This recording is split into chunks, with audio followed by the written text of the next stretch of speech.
Hi guys, welcome back to Iman Sisters.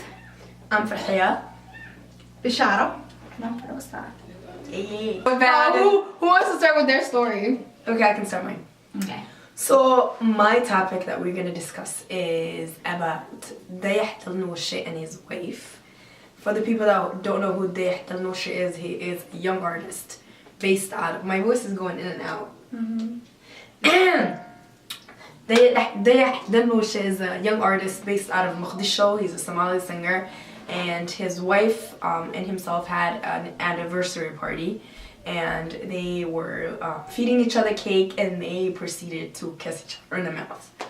So that was like the biggest deal in Somali world. I think that's weird and lame. They're married. It is what it is. Like, what is so bad about showing affection to your husband? Like, it's not like there's some little teenagers hiding in the corner like no. Like, take a chill pill, y'all. Yeah, that was the weirdest thing, and there were a lot of like Somali like news media and people that are like prominent in Somali world, like basically calling them out and saying that Saqajan why, like that's not our culture, blah blah blah. But it's not a culture to show affection. Even the Prophet technically showed affection to his wife. I know that, but technically, and we're not used to people doing that in public. I wish they did more because guys. that's sad. Okay, I think unlike them, I think I have a different Yeah, I know you do. I live with you. I have a different perspective than you guys. I don't know why I'm laughing.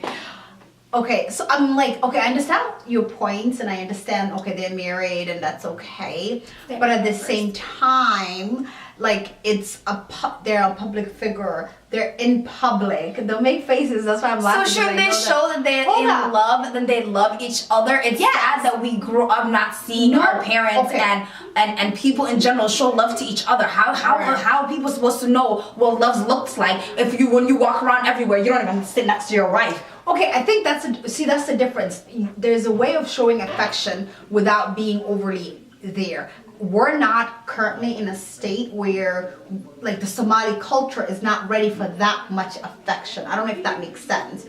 Like, okay, you guys can hold hands and hug and get close and all of that, but I think kissing in public, whether you're married or not, that's not what Somali people are ready for. Well, they need to get with the program. I mean, you know, it's good to show affection, I think, but granted, okay, it was being recorded by a lot of different people, and they knew it was going to be on Facebook and like YouTube and all of that stuff. But even in the video, it didn't look like they planned it. You know, they were like dancing close and then like they kissed each other.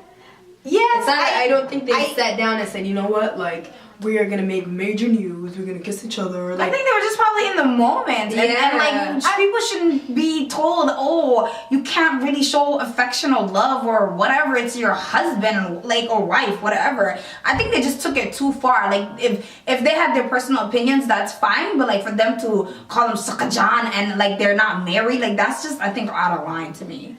So for my topic, I've actually this week been listening to a lot of TED Talks, and you know, while I'm at work, I just have my YouTube on and just listening to different topics and all of that stuff. And one of the topics that came up was a video, a TED Talk by Bona Muhammad.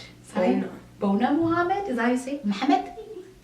Look at me, I'm like Mohammed. Oh my God, like seriously, Bona Muhammad. And the title of the talk was called "Kill Them with Love," and I was like, that's interesting. As I was listening to it, I really, really fell in love with that video. Granted, that video was done like about a couple years ago, I think 2011, so it's not really a new thing. I thought it was like now. No, it was actually quite a while ago. It was It's really relevant right now too. 2011, but everything he talks about is so relevant, and for me, it was like a breath of fresh air. Like usually, when you see videos or a lot of, personally, let me talk about myself. I don't know about a lot of people, but a lot of times when somebody comes at me sideways, I am always to go negative with them. Like being positive is never the first thing that, you know, comes to my mind. I'm like, you're coming at me sideways, I'm gonna come at you sideways too. But what he was talking about was completely different. He's talking about how when somebody is being prejudiced or calling you names and being either racist or Islamophobic or any of that, instead of going to their level, you kill them with love. So basically one of my favorite line is like, he says, "You hate it when I'm polite, can't stand when I'm sincere, calling me all these names and wondering why I'm still standing here, mainly because your ignorance makes me believe you just need a hug." And then he continues on to say, "And I have been public enemy number one ever since I learned to kill them with love." Which honestly, I was like, wow, that is, that's like really like okay thing. That's technically how, religiously, that's how we're supposed to respond to things. You're not supposed to be negative with people. And that to me was one of the things I was like, wow, I literally was like, I don't know, it gave me a certain sense of peace and calmness and just being like, you know what, if you come at me sideways, I'm not coming at you sideways anymore. I'm just gonna be like, I'm just gonna sit here and I'm gonna kill you with love. And in this day and age, it's really hard. You gotta, hold yourself back from these racist people. But it's not yeah, I was just about to say that, like, in this climate with the intense amount of Islamophobia and racism and all the stuff that's going on, I think like this perspective is like amazing to have. Definitely. It really is, because when you made me watch it, I like literally like was like, maybe I shouldn't really like, because I'm like you, I get on the attack, and what you say to me, I'm gonna say 10 times worse to you, and you're not gonna like it. So I just really like it. I like it that it made me think like it's not really worth me getting down to their level. It's like, and I think it's like really funny. Have you guys ever been in an argument or like something where somebody's being so rude and like yelling and you just stare at them or like smile? I swear there's like nothing for them to feed off of, so they just eventually. But I usually do it to piss them off, not because I'm trying to be nice. Well, now you can try to be nice. I have not been in that encounter. I always do that. I do that to people. I just like look at them and laugh and smile, and I'm like, oh really? Okay.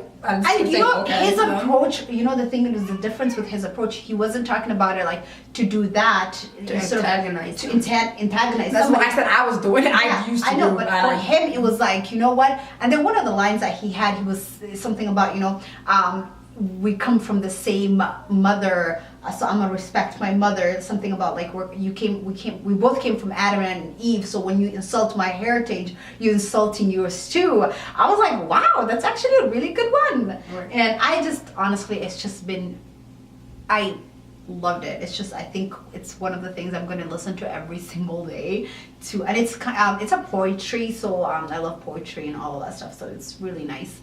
And a new fresh perspective. I feel like this is gonna come in a very handy, especially living in St. Cloud, and everybody being racist and just like this climate of people thinking that it's okay to say their ignorant thoughts that are in their head, and now they think it's okay to actually blurt it to you. Like, really? Really? Yeah. By the way, we're gonna put the link of the video on the description box. Yeah, so you guys can actually watch the whole video, and hopefully all of you guys get empowered.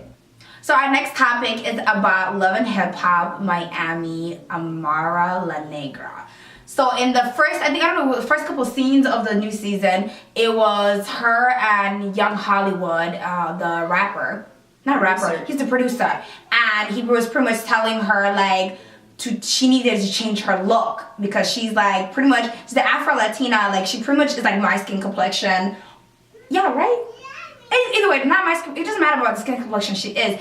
It's like she's a lot darker than what normal Latinas look like. And he was like pretty much like, are you gonna and she has like an afro, like I mean like this girl is very beautiful too, like if you go find her, like her skin color almost looks fake. Yeah, it looks, but she's super beautiful. And he was pretty much was like, are you willing to change your look?